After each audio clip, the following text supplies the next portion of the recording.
নমস্কার দর্শক বন্ধুরা, রাঁধুনি চ্যানেলে সকলকে আমন্ত্রণ জানাই। আমার আজকের রেসিপি পটলের দোরমা, সম্পূর্ণ নিরামিষভাবে। 800 গ্রাম পটলকে দুদিক কেটে গা চেঁচে নেব। চামচের পেছন দিয়ে পটলের ভেতর থেকে শাঁস ও বীজ বের করে নেব। আমি যেভাবে ভিডিওতে দেখাচ্ছি ঠিক সেইভাবে আপনারা শাঁসগুলো বের করে নেবেন।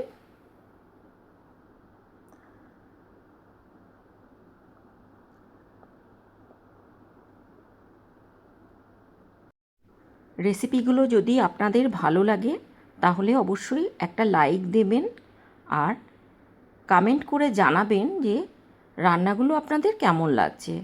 প্রচুর শেয়ার করবেন যাতে সকলেই দেখার আর শেখার সুযোগ পায়। আর সাবস্ক্রাইব করে নেবেন যাতে আমি পরবর্তী রেসিপি পোস্ট করার সাথে সাথে আপনাদের কাছে নোটিফিকেশান চলে যায়। শাঁসগুলো আমার বের করা হয়ে গেল। আমি এই বীজগুলোকে নিয়ে, এটা কচি পটল তাই বীজ খুব একটা নেই, পটলে নুন আর হলুদ মাখিয়ে নেব। নুন আর হলুদ মাখিয়ে নিচ্ছি।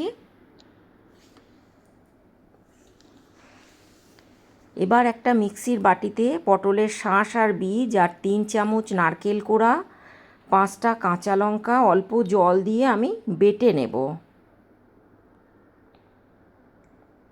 বেটে নিলাম। একটা ফ্রাই প্যানে 2 চামচ সর্ষের তেল, হাফ চামচ গোটা জিরে, হাফ চামচ আদা বাটা, হাফ মিনিট ভেজে নিলাম। এবার আমি বাটা মশলাটা দিয়ে দিলাম। 2 মিনিট কষিয়ে নেব।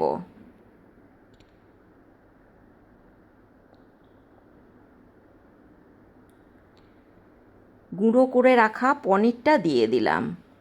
পনির নিয়েছিলাম, পনিরটাকে হাত দিয়ে আমি গুঁড়ো করে রেখেছিলাম, সেই পনিরটা আমি দিয়ে দিলাম।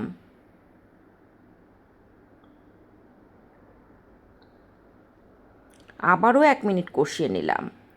স্বাদ মতো লবণ আর 1 চামচ চিনি দিলাম। কষিয়ে নিয়ে দিয়ে দিচ্ছি 1/4 চামচ শুকনো লঙ্কা, হাফ চামচও দিতে পারেন, আর ইচ্ছা মতো কাজু কিশমিশ দেবেন। তৈরি হয়ে গেল পটলের পুর।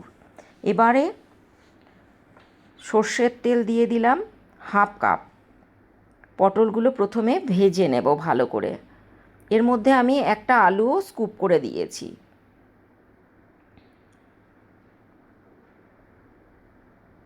খুব ভালো করে পটলগুলো ভেজে নিতে হবে।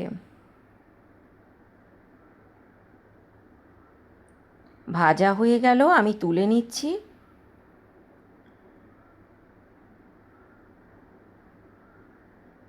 এবার আমি পটল ঠান্ডা হয়ে গেলে তারপর আমি পটলের ভেতরে পুরটা ভরে নেব। সব পুরগুলো কিন্তু আমি এইভাবেই ভরে নেব, কিন্তু পটলটা ভেজে ঠান্ডা হওয়ার পরেই পুরটা ভরতে হবে।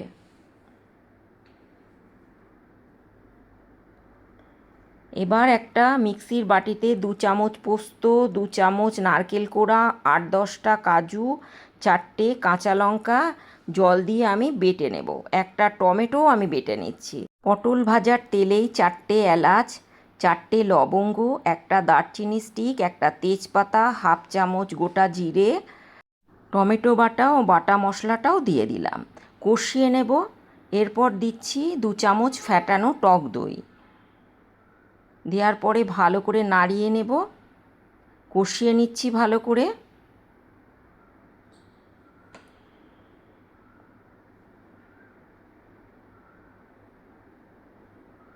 দিচ্ছি 2.5 কাপ গরম জল। এবার ভেজে রাখা পুর ভরা পটলটাও দিয়ে দিলাম। 5 মিনিট ঢাকা দিয়ে দিলাম।